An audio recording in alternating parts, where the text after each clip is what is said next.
Hey guys, it's your bros from Gold Dang Bros Gaming here with the Lucky Draw episode number 20. Can you believe it, guys? 20 episodes now.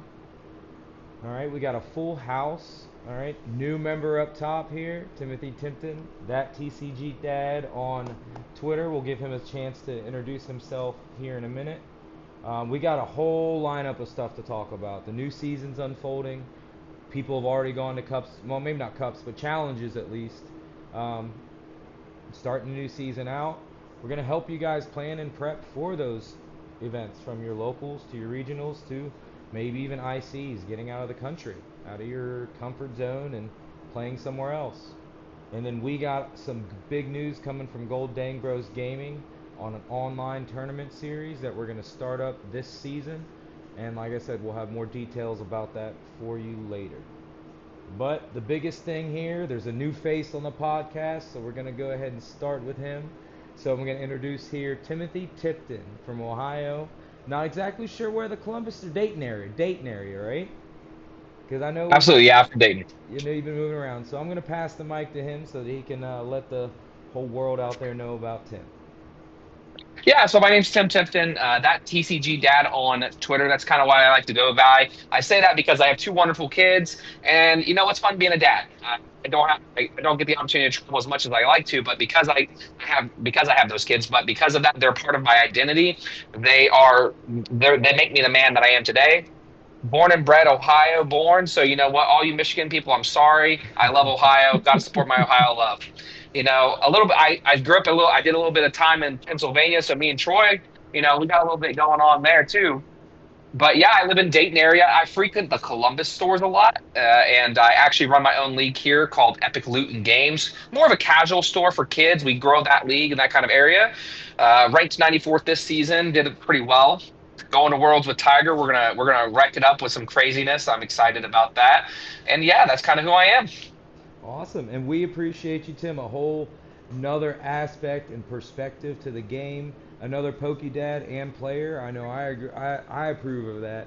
Um, and like I said, Tiger, how do you feel about the new teammate being the team captain? This was ultimately your decision. That's how we rock over here at Gold Dang Bros. You run the competitive side.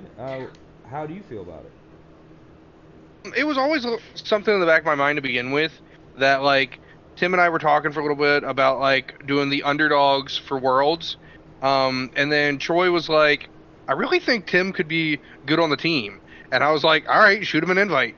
And that's where we came from. So like Tim has been a great player since I've met him. We met at what regional was that? Not Louisville, I think it was. He was playing Terapagos, I was playing Goldango. Uh, it was a heck of a game. Went to game three. I did lose in at the end of it to him. We were both playing as fast as possible. I don't think I've ever seen a turtle player move that fast. Pun on turtles. Um, Telling me to slow down.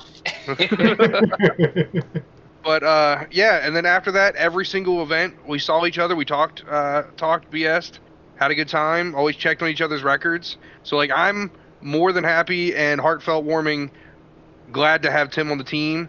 Uh, Also having him go to Worlds as well is a major plus. Was not the reason why he's on the team. So for anybody who's like, oh, they're just World scalping players, no.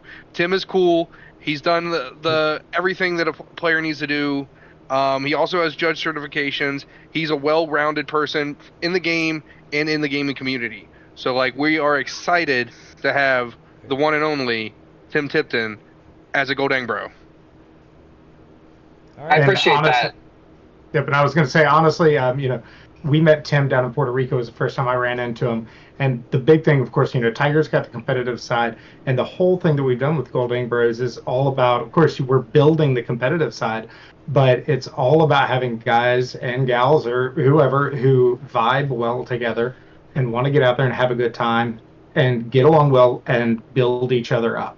And that's where Tim fits in my mind as well, on top of being a great player is just a good dude and really, it's just going to be a great add to the group. Yeah. Yeah, and I've met both of you guys just enjoying your time, following not only your journey as a judge, Troy, but also watching your kids and see how much you love and talk about their journey for Pokemon. And then Tiger, honestly, my first interaction with you was actually before that. I was introduced to you by my friend Mikey. He had told me about you and your team before prior, and that's kind of what got me on to what seeking you out almost. And then when we played each other, it was, oh, this is kind of exciting because I get to play this person that was talked up by my friend. So it was actually a really exciting time for me to play you because I knew you were a really great player. One thing I really love doing is playing really good people because that's how I've always gotten better. Mm-hmm. P.S. Don't play Andrew Hendrick. He's a robot. Yeah, I know about that one. Yeah, Shawn actually hit him up at the Rose Poke 5K round 1, and it was I made the so coffee many hasn't mistakes. kicked in, the caffeination wasn't ready, the sleep was deprived. He was not ready for that round No, I 1. was not ready. Props to Andrew for that match. He kept it together and rocked it.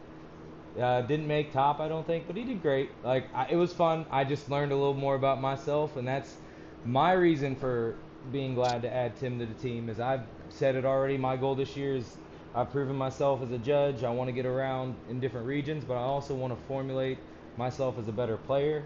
I've been messing around with testing and trying different decks instead of just the same old Goldango, Chimpow, Miraidon, and it adds to me as a judge just as much as it adds to me as a player. Enables me to look at the game completely different, and I really enjoy that. So having another perspective such as that TCG dad up there helping me out, that's also where I remember you from, is the Twitter posts. So engagement is huge. Look, The one there last thing, one person taught me the best way to engagement bait. It's Pokeduels. I'm sorry. Yes, yeah, no, 100%, 100% agreed. but what I was just about to say, one last congratulations needs to go to Troy's daughter Charlotte. She is the first official Golden Gal as part of the team. She doesn't have an official day 2, but she has a top 8. Like, it was a 1-day event. If there was a day 2, it would have been the same qualification. So Yeah. Charlotte is our first one and only Golden Gal in the junior division. So quick shout Senior out to her for division that one. now. Senior She will be division. moving up to. Yep. She was a junior this year. She will be moving to seniors.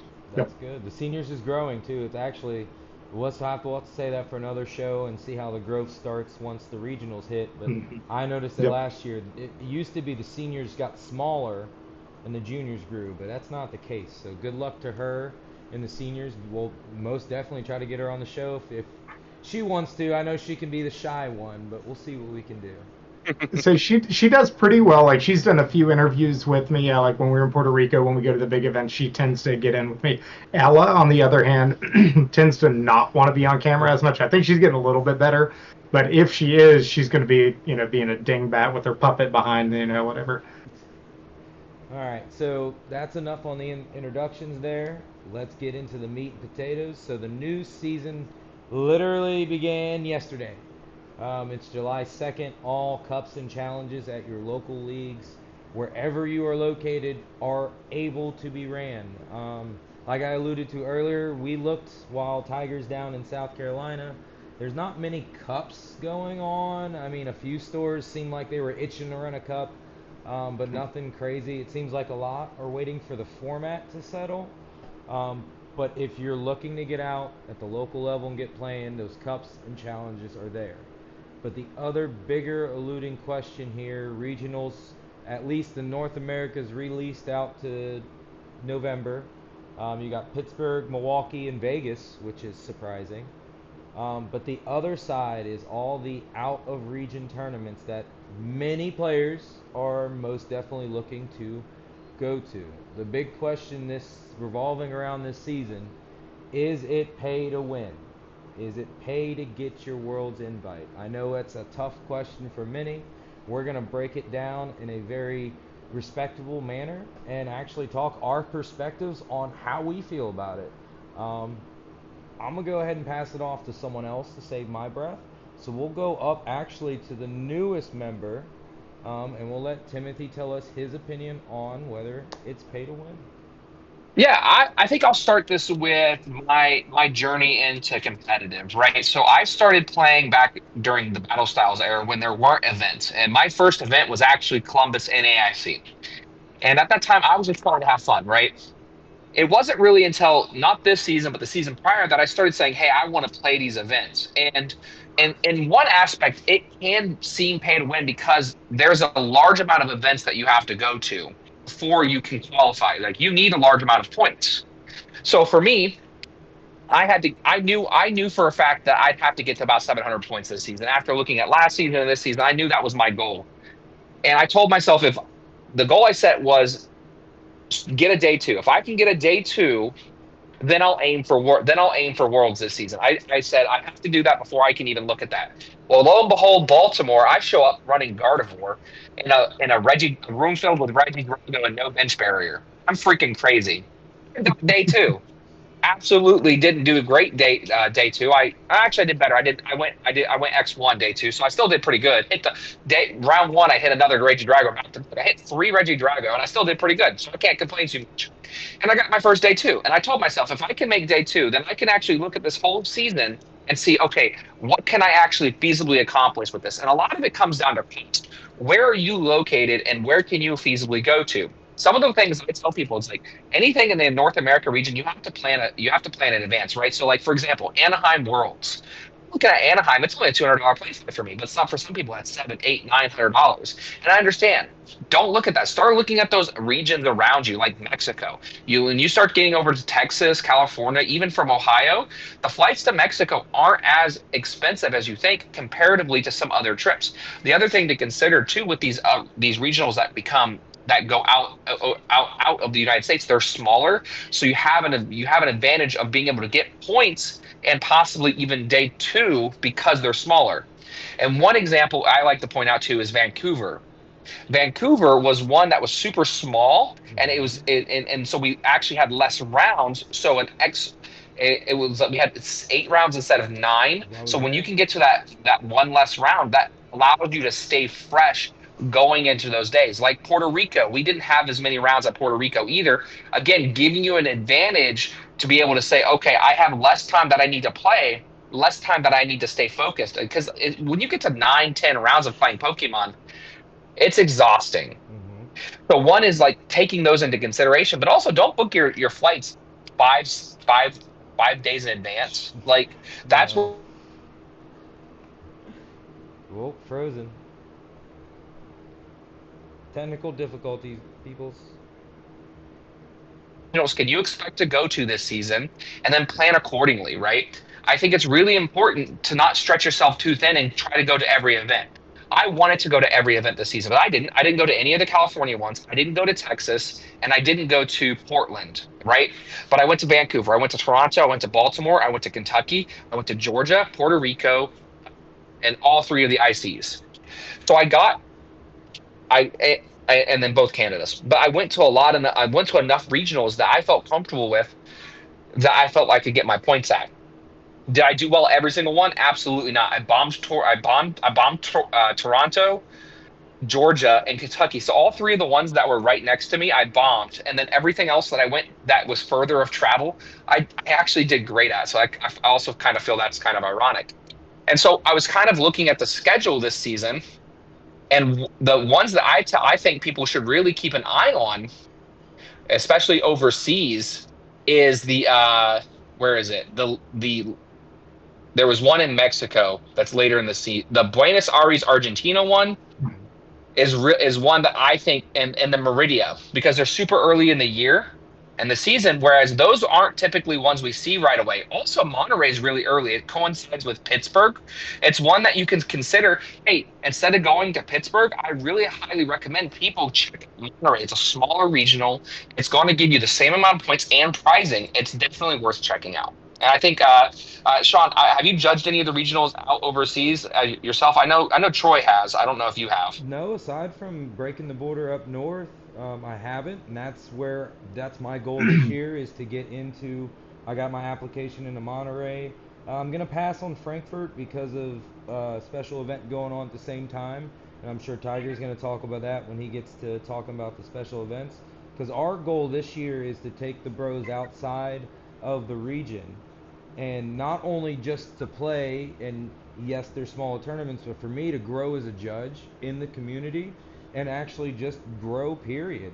We met a lot of good players in Puerto Rico, and that's an experience that I'll never forget. I feel like we really took a jump forward after we spent those 3 days going through every local shop and talking to players and playing with them. It's immense return for that.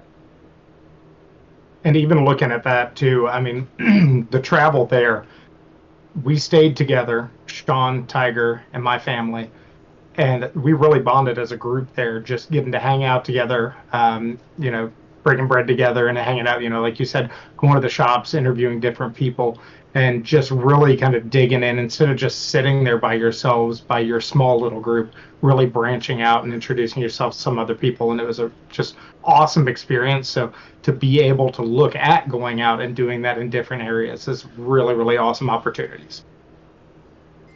Yeah, the people that we met there, including CJ, the guy who won the event, super cool dude. He's also, little fact, he's going to be testing with us here in the next few weeks as well. But no, he's not joining the Bros. For anybody who was wondering, he is. He doesn't have anybody in his group that qualified, so he wanted to join in with another one of us. But yeah, so the going about points versus pay to win. I do think having money helps, but also being skilled at the game makes a bigger difference. If you get 2 top 32s in America or a top 32 in South Africa, it's still a top 32. Your skill level will take you further, but having money makes it easier to be good at the game. So is it pay to win? I think it's slightly inclined to say paying helps, but you still have to be able to play the game. Mm-hmm. You can't go 2-4 in Puerto Rico and expect to get a top 64 out of that. Just like you can't go 2-7 at NAIC and expect to get a top 512 out of that. So you still have to be good at the game. And at the bottom line, traveling helps because you have more chances, but it doesn't actually win you points. You still have to know what you're doing. And to that point, Tiger, growing up, I grew up in a racing background. Racing is absolutely pay to play. Yes, you have to have some talent, but great equipment, great motors, great tires puts you way ahead of most people. We all know in the card game here, you're not buying better cards unless you want to bling it out. And as we all do know, high bling decks do get better return, right? I don't know. According to Azul, base rarity, best rarity. Okay. So, but ultimately, you're right. I mean, you have to play the game and play the game well. You can sink as much money into this sport as you want, and it's still not going to breed results unless you put in the time and practice. And that's a lesson that we've learned this year is, again, we were close, but, as we saw in AIC for my girls, we got outworked, and we've got to, figure out what that work means, because having the time to put into that and the focus to put into that means more than just buying or traveling or anything. So if you're not going to put in the time or the work, it doesn't matter. So you've got to be good, as well as, of course, go out, play a good game, and if it's a little smaller field, cool, it still pays the same. Yeah, I'll mention a couple players that I actually know as well too. So 2 people that made worlds that if you look at the leaderboards, one was made the bubble, one actually was kind of a surprise make. So everyone saw, if you're on Twitter, you saw Austin Charles, 700, he made it. And if you look at his ranking for the season, one of the big things that he did was he topped Brazil. And that gave him 160 points. And that's a lot of points. But one I really want to point out on the leaderboard is Alex Chandler. So I know Alex because he's one of my locals from Columbus. His notable finishes were he had 100 points and 60 points from 2 regionals.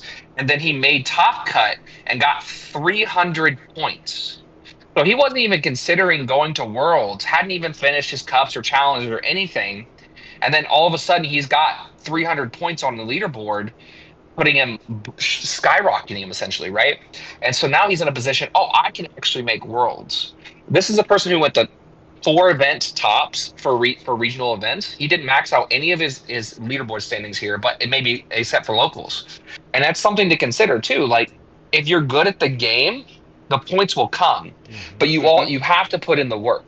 Yes, is there an advantage to going to some of these places like Australia? Absolutely, because they're smaller, but you cannot expect to go to these places, spend all of this money and be bad at the game and expect to get points because it's not going to happen. If I wasn't good, like I made so like if I had been better at Puerto Rico and EUIC as I was today, I probably would have got better points. But it was a lack of skill, a lack of understanding of my deck at the time, and not putting in the work. That I got top 64 and I whiffed top 32 at EUIC by a single loss. It sucks, but it's because I didn't put in as much work as I should have. And so I definitely agree with Tiger there. But I also see the people who are okay at the game, they can spend thousands of dollars and put it in and make it. And no offense to Pokeduels is one of those people who can show that, right? He's okay at the game, and if he had done what he did last season and went to every single regional and actually played and did okay at them, he would have made worlds. I firmly believe that. Yeah, there's always going to be exceptions to the rule to where like you can buy your way there, but on average, you can't do that. Unless you can No. drop a year's salary into specifically traveling and doing above aggressively mid, you're not going to make it. You still have to be at least an above average player and go to at least 65 to 70% of the regionals and SPEs and all three ICs to be able to buy your way in. Yeah, I mean, most people can't feasibly do it. It's one question I get back here in West Virginia. I know Tiger gets it a lot too. A lot of the people I know on Facebook and stuff, big question on Twitter was, what's your profession that you can go to all these events? Well, my job is the events. So in my case, I work as many of the events as I can. I use the skill that I've honed and worked on for years to work for me in a sense that I get returns from learning and getting these experiences as I start to move into leadership and mentoring other people. But that allows me to do what I'm doing as a judge on the player side. And from what I see, players in and out, I call them my regional locals. They're the players I see all the time because they're like, hey, you were in Georgia, or hey, you were in Baltimore. And I was like, yeah, I was at all of them. So those are the people I've watched come through all these tournaments. And like Troy said, the girls got so close, got outworked in NAIC. There's a lot of people in that same boat. So to the effect of whether it's pay to win, again, money helps. If you can pay for your tickets or things like that. I know through the years, me and Tiger have done many different things to make the trip as cheap as possible. I know sometimes people see the Twitter with the fancy restaurants. That's not every night. That might be one night, but then the other nights you don't see is sandwiches and noodles and leftovers. Like traveling in, together and going, like Troy said, in Puerto Rico, that was a great bonding time. But at the same time, it was so much easier that you had three separate parties, me, Tiger, and Troy's family, able to do the same things, co-align their ideal, like what they want to do in Puerto Rico, which all did the same thing, and still enjoy it and make it cheaper for everybody. So that's my big point. If you're gonna go to all the tournaments, which we'll talk about in our next topic, have a plan to make it to where you're not spending as much, because it is where money helps. And I'll even add on to that.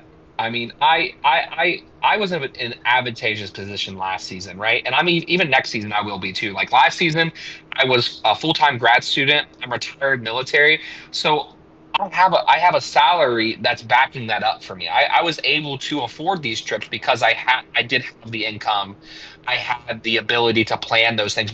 And then also I had friends that happened to be going to these trips, and we planned together. We stayed together, but also I booked smart. Like, for example, a lot of people couldn't do Puerto Rico and then Europe, but I could. So I was able to save a ton of money by going to Puerto Rico and flying directly to Europe and then back to the United States. So instead of spending like $4,000 flying to Europe, I spent maybe two. And my entire trip to Europe was I saved a lot of money actually because I ended up connecting with Gabe Smart and he hooked me up with a free room. So like sometimes that stuff happens, Yeah. but it's budgeting. Staying in cheap places, man. You're gonna be in the room for what? And a couple hours at the end of the night. Right? Book a freaking cheap hotel. Yep. And to that point also, number one, do not go into debt for this sport. Okay, it's a No. lot of fun. It's tempting. We get to the end of the thing, and I'm sitting here going, "Ooh, if maybe I can fit in Milwaukee into my budget," and trying to find those points and stuff like that. Don't go into debt for this. Two, as you're saying, be smart, work the points. When we went to Puerto Rico, I didn't pay a dime for our flights because I had credit card points.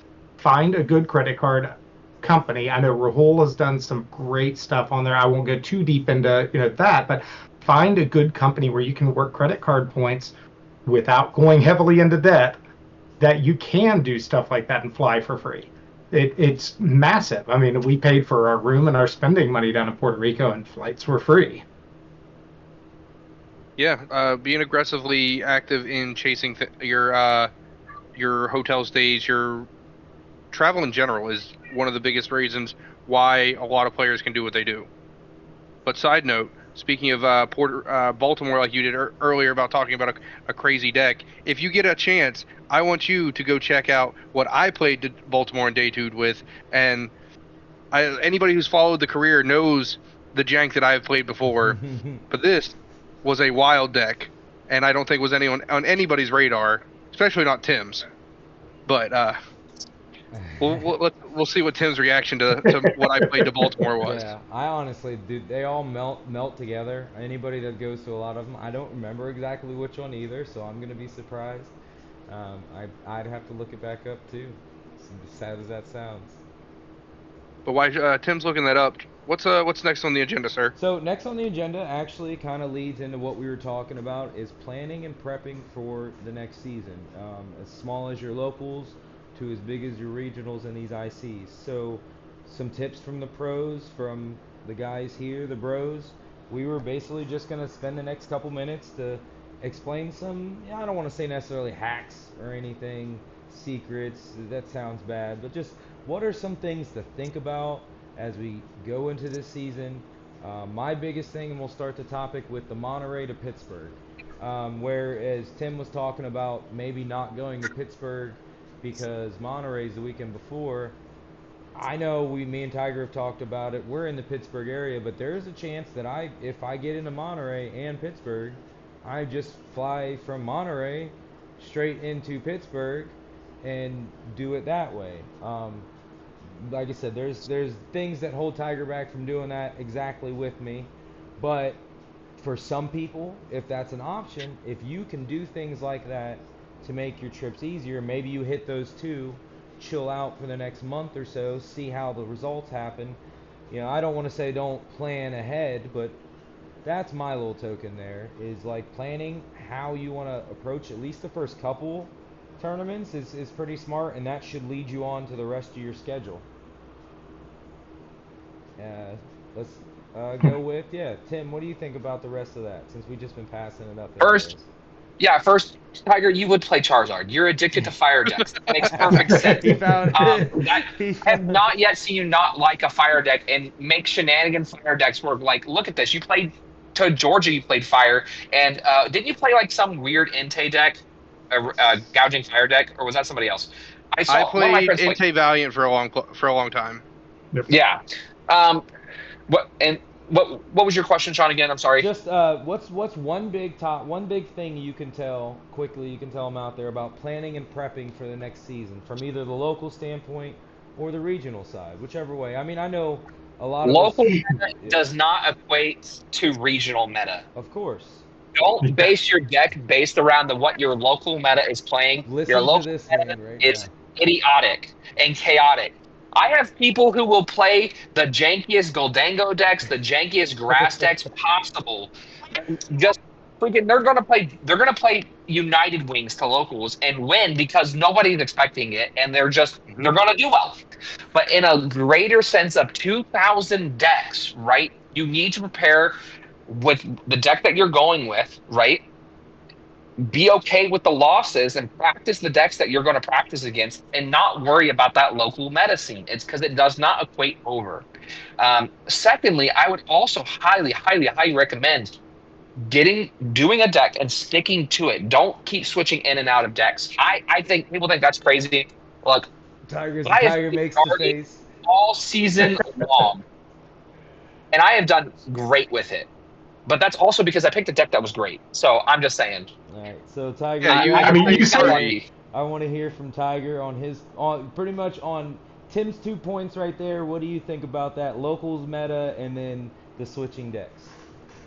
I 100% agree with Tim on the whatever happens at your locals, especially if you're one of the better players, people will build decks to deal with you because a lot of players at your locals don't always go to regionals, so you are the final boss to a lot of players. And that's fine. But Tim's right. Don't build your decks dealing with your locals when you're going to see 2,000 plus decks. Also, the changing of decks can be advantageous and also bad. Tim has almost single-handedly gotten his invite with Guardy. No, I I my single-handedly got my invite with Guardy. I have not okay, played it. Every time I switched decks, I did not get points. I've maybe gotten points Okay. one time with Stall, but all of my cup points, all my challenge wins, all of my points this season was with Guardy. okay. See, I cannot stay on a deck that long. As I've shared on Twitter and on Verbank and other places, every single one of my events this year, other than two, I got points with a different deck. The only deck that I got points with twice was Charizard, and that was the one from Baltimore. I played Poison Charizard.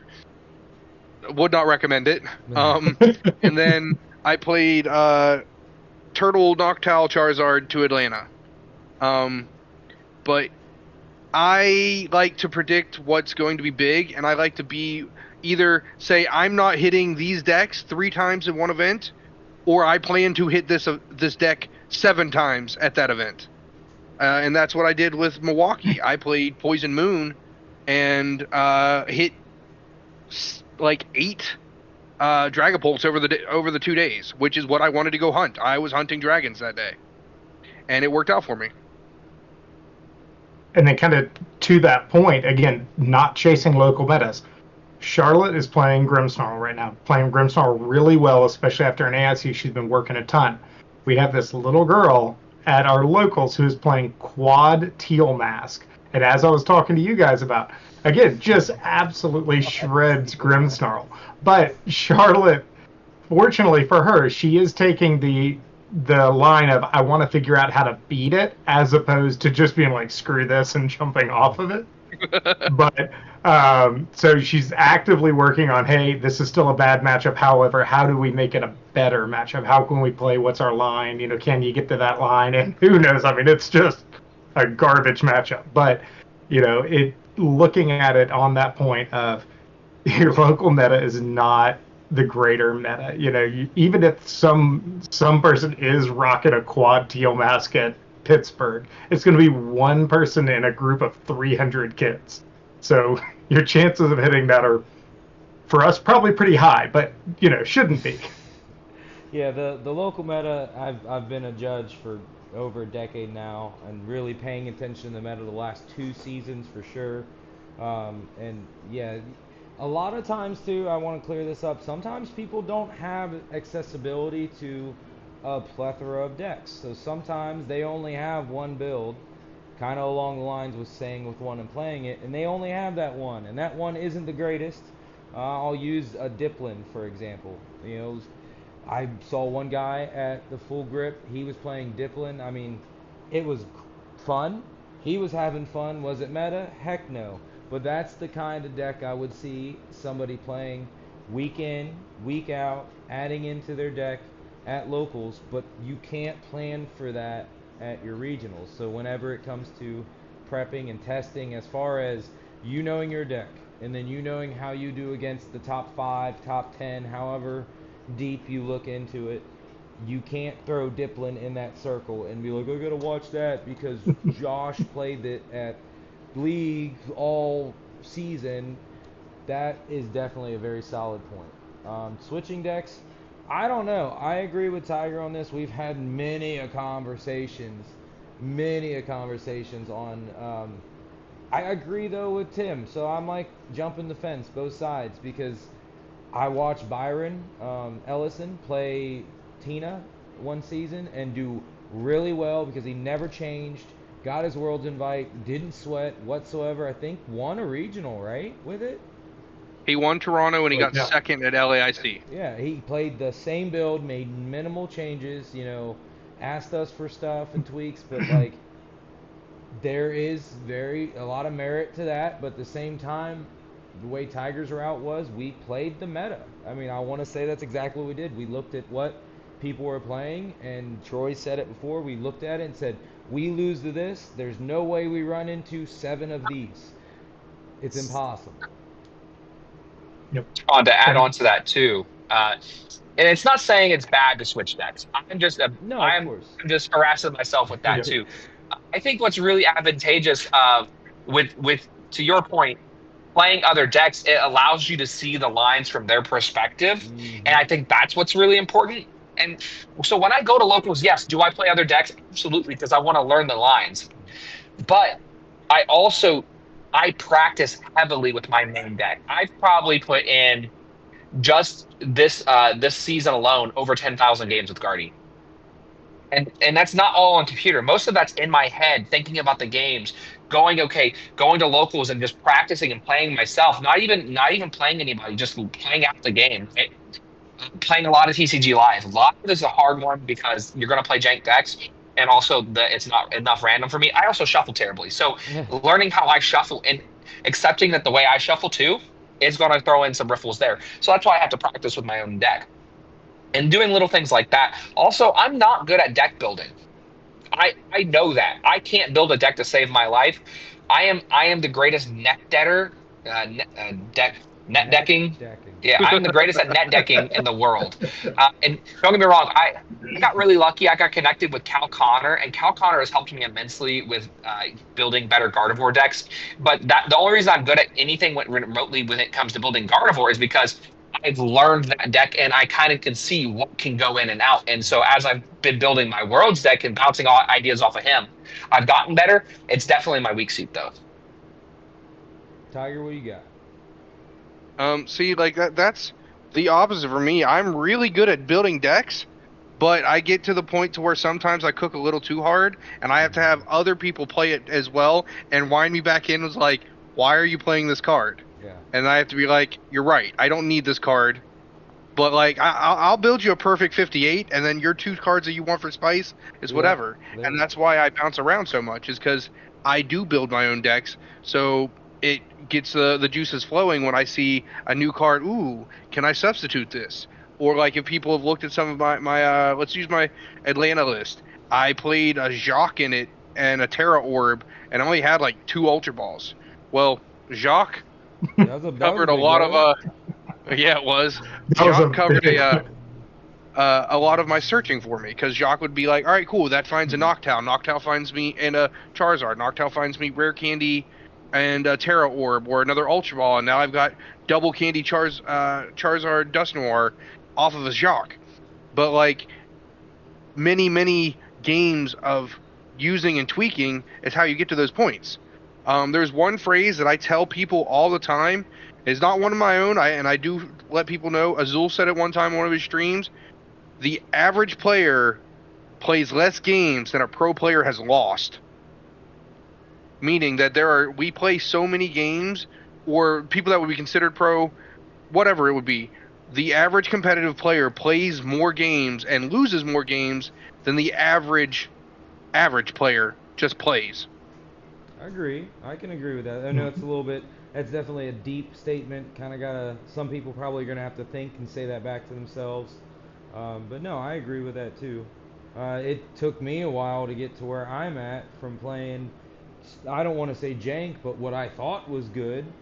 Looking back to 3, 4, 5 years ago to now, what obviously it's no secret I'm a Goldango main, but I've been playing the Toxic Fire, as I'm going to call it, and I really like it. It's great on live ladder because I can run the donk and get it done, and it also has the longevity to get it going. Is it the best? No, but as I'm going through the live ladder, I'm able to play it, and then to my main point here, I'm learning more about putting that puzzle together, and that puzzle may play a part in other builds or open your eyes to other things. and I've seen that firsthand.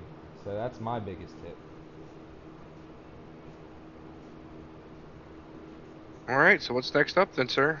So on to regionals, SPEs, and everything else. So you're a player. I know this doesn't account for you two up top. A little bit for Charlotte and how you guys are looking for the season coming up. You're a player who's outside looking in, didn't make Worlds. How are you approaching this season? Looking at least the first half of the schedule. What biggest advice would you have for someone who, like I said, missed out, wants to get there? Let's say they were in the 500 to 600 range. They just didn't quite get there. What can they do better to get there next year? So mainly, there we go. Okay, I was going to say, mainly jumping in here, looking at the beginning of the schedule here, obviously we know roughly about a third of the schedule right now with North America. Like, there's still a lot of moving parts. We fully expect have a little bit more East Coast. Traditionally, Pokemon's given us a little more East Coast on regionals. So don't freak out if you're looking at it and going, oh my gosh, where's all my stuff? How I'm not going to be able to travel to do this and that and that. I think they just kind of moved around some things. We're going to see some of those pieces fall into place. So it'll be fine. We're likely still getting Toronto. Of course, we know Pittsburgh. We're still going to at least get one more regional for East Coast. So for us, we're going to pull back a little bit this season. We've got some stuff going on with my dad's health, as well as Charlotte moving into seniors and all that stuff. So we're trying not to overcommit at this point. So for us, we're going to focus heavily on Pittsburgh. My girls have both committed that they know that they have to up their amount of practice to get to that next level, and not just sheer volume, but practicing smart, because again, we can all sit there and play bad games on the computer, but that doesn't make you better for the regionals. So fortunately, we've watched them over the last week and a half. I've literally watched their skill level in the last week and a half up in how they're playing, which is really cool to see. However, taking into account, hey, we're probably going to have a little smaller season than we did last year. We really chased hard trying to get Worlds for Charlotte. We didn't make it. That's okay. Doesn't mean we're any worse of a player. It just means we didn't connect this season. So we're going to look at it as locals, we're 100% in.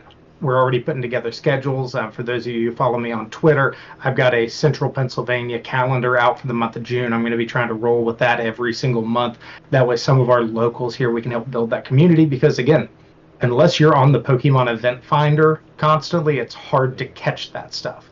So for cups and challenges, we're really trying to build that, hey, where's Team PokeSnack going to be with the kids? Where are we going to have those at? And then on top of that, then trying to branch out. Okay, we know we're going to hit Pittsburgh. We're going to hit Toronto because we love Toronto. We're probably going to have something in the East Coast, so that'll be, whether it's in the fall or in the spring or whatever.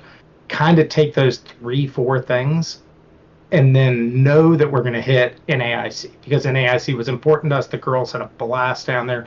I want to get the boys down here as well. So taking that into account, knowing we're probably hitting 3-4 things this year at max, and really trying to emphasize, okay, if we're not committing to, hey, we're going to hit Worlds, just maximizing what we can so we can step back at the end of the season and say, hey, we had fun and we improved our play overall.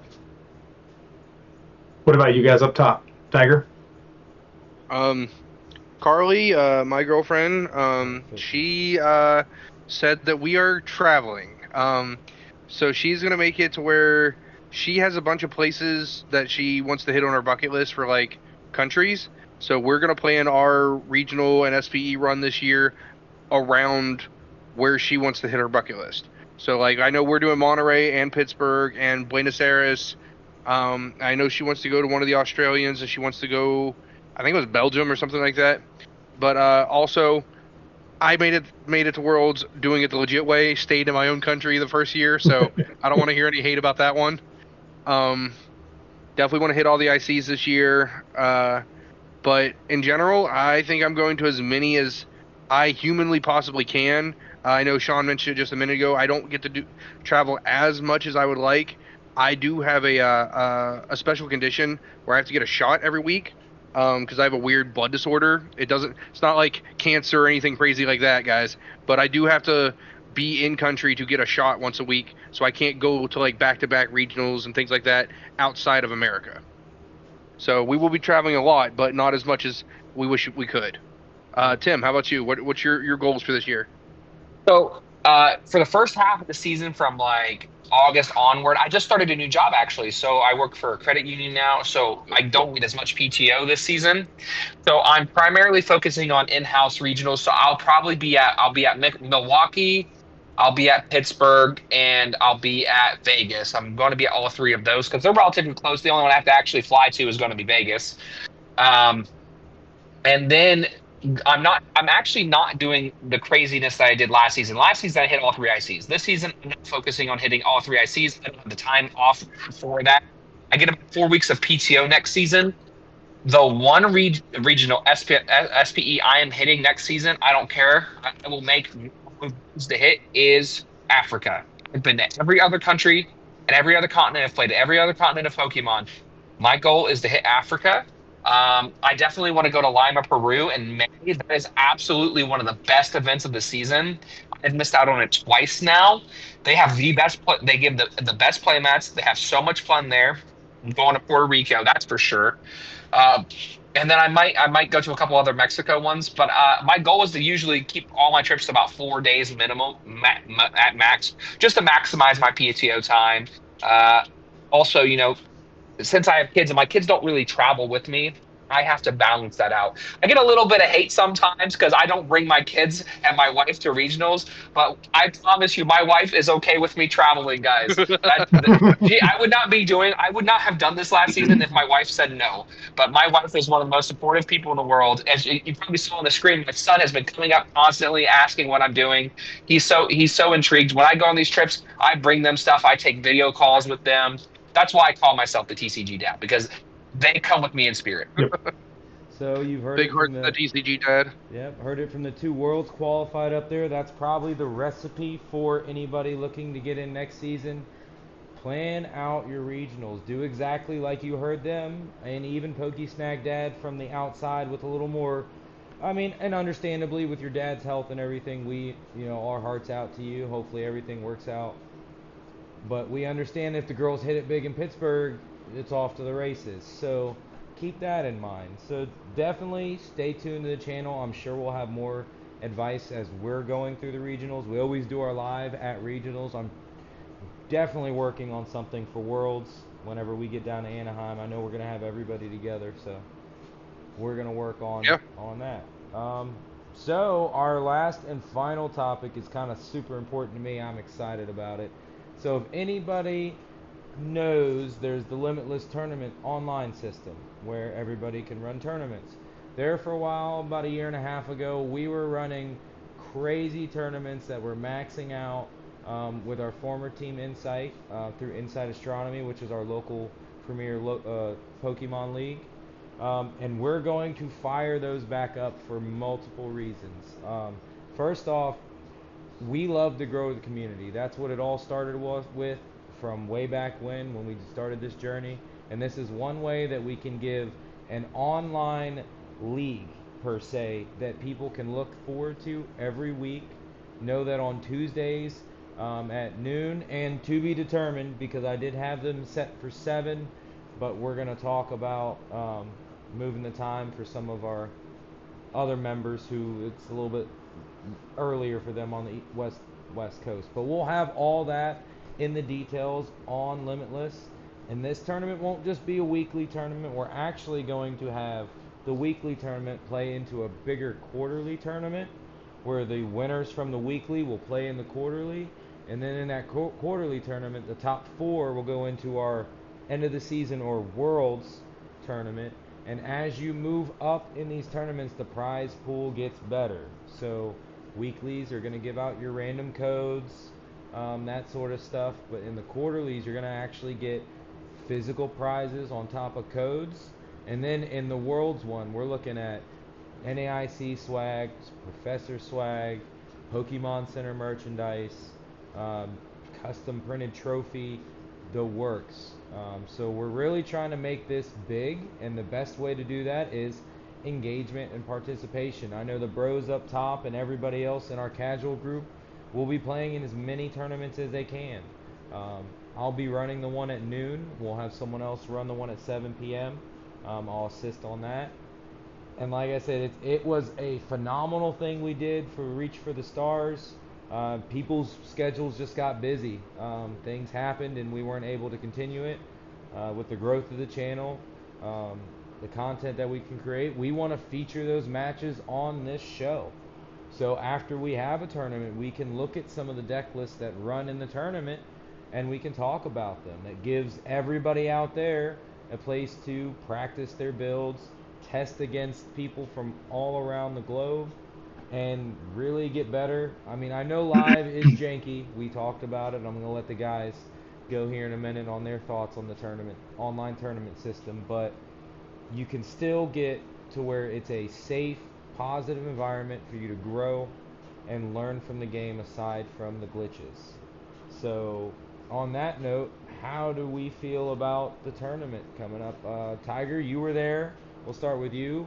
From Reach for the Stars, I mean, you played in almost every one until you started helping me with them because you had already won and it was pointless to get your invite. Yeah, So. I think it was the very first one that they held. I won, and I won like number 8 as well. So like early on, because I used that to test out builds because everybody wanted to play the best decks. I'm pretty sure one of the decks back then I tried playing Miraidon with Jolteon VMAX in it because I wanted to be able to take 2 prize cards against Gardevoir because even back then it was a menace. Yeah, no, it's a very inclusive, and because it's online, you don't have to have travel expenses. You don't have to have anything like that. You just click, upload a deck list, and play, which is you're going to have more competition because people are playing competitive decks because there's something to win. Inherently, people play better when there's something on the line. So I'm all here for it. Let's get it started. Like he said, 12 and 7. Determinations on 7 o'clock will either be an EST or a Central Time, depending on who ends up running it. So that does help some people because 7 p.m. Eastern Time is only like 4 o'clock in California. It means that we are cutting a lot of people out of being able to do it. Yeah, that's the whole inclusive part. That's what we want to bring to the community. And online tournaments, we ran them successfully. I mean, I don't know how many of them capped out with a wait list there for a while. So, Tim, how do you feel about online tournaments in general, I guess? I know you didn't participate in any Reach for the Stars, but how's your feeling about that and testing-wise? Honestly, I am the outlier here. I have not played a single Limitless tournament with TCG Live. Okay. I have been and I think this is because of how I focused on my season last season. I primarily focused on cup challenges, in-person training for a lot of my regionals, and so I was going to 3-4 cups a month, 5-6 challenges every couple, about 5 or 6 challenges a month. So I was going to a lot of events, but it was mostly focused in that realm for me. So I never really had time for live events. Now that I'm not in college, which is great, I actually do have more time for live events. So I'm excited to be able to do that in this aspect. I also actually have space. Um, I just moved, so I actually have a room where I can focus and do live tournaments and not do them on my phone again. So that's going to be great as well. So I think I'll be able to do more and participate actively this time around. And kind of to his point, actually, so online tournaments are amazing. My girls absolutely love them. However, they do breed some bad habits sometimes, especially in younger players. So, for instance, my youngest guy, Miles, has been absolutely wrecking people on the ladder on TCG Live because, again, he's 5, he doesn't read very well, and it prompts him through those things. Now, he goes and he plays in person, and he struggles a lot more. But he's been wrecking, and for those of you who are adults who are getting wrecked by this Archaludon The wool deck, that's my 5-year-old one-armed son. So I'm sorry. He's higher on the ladder than any of us in the family, and we're all kind of working pretty hard. And that dude wants to get to Arceus before any of us. However, again, with those prompts and things like that, sometimes, especially in younger players who don't have the skill set quite there, those prompts help them a lot to the point where now he goes and he plays in person and he just kind of misses those triggers and things like that that he just doesn't think quite through as much. So we absolutely love it. And as you get higher skill level, you can try those different things. But the little dude wrecks people on the ladder. But then in person, he's like, oh, I couldn't get anything else out. And he's holding a nest ball and, all these things that he could have played, but he didn't have the little highlight showing it. Yeah, to Troy's point, I don't know how many times I've been at a Learn to Play. I'm getting ready to go to Gen Con here at the end of the month. And players come up and they're like, oh yeah, I know how to play. I played live. And I'm like, all right, cool. Let's just get right into the demo. We'll skip over Catch and we'll skip over Attach and Attack and we'll just go into the demo. And then they just got all these cards in their hand like, I can't do anything. I'm like, you can. They're used to the card being highlighted. They're used to the damage and everything being done for them. That those small little things that play a part in the actual game at a regional get left behind. So to that point, and I definitely agree with Troy, yes, live is a great tool. We want these tournaments to be, your weekly stop when you have time to test your crazy build or your regional deck coming up and grab just a few more reps with people that don't know what you're playing. Well, it'll be an open deck list, but back to the whole locals targeting you type deal. You can actually play your deck with multiple people, but don't forget to actually play it in real life too. Yeah, that sounds about it, guys. Unless there's something else on the agenda, I'm think this is end of the episode for this time. Like I said, we're big thanks to Tim for joining us on this episode and joining the team, being the newest member. It's always a pleasure having PokeSnack Dad here, since he's a very busy man with all of his kids, just like Tim is. His father's problems at the moment. Again, we all shoot our affection out for them. Thank you. But I think that's going to be it for us. Anybody else have anything they want to say? All right. Well, Mr. PokeSnack Dad, you want to let us out this time since you don't get to be here as often? Yeah, absolutely. So, guys, thank everybody for watching. Come out. We're really looking forward to seeing everybody. Of course, for those of you who are going to Worlds, Tiger and Tim will be there as well as Shawn. So make sure you stop and say hey. But, guys, have a great one. Thank you all, and stay lucky. Stay lucky. Stay lucky.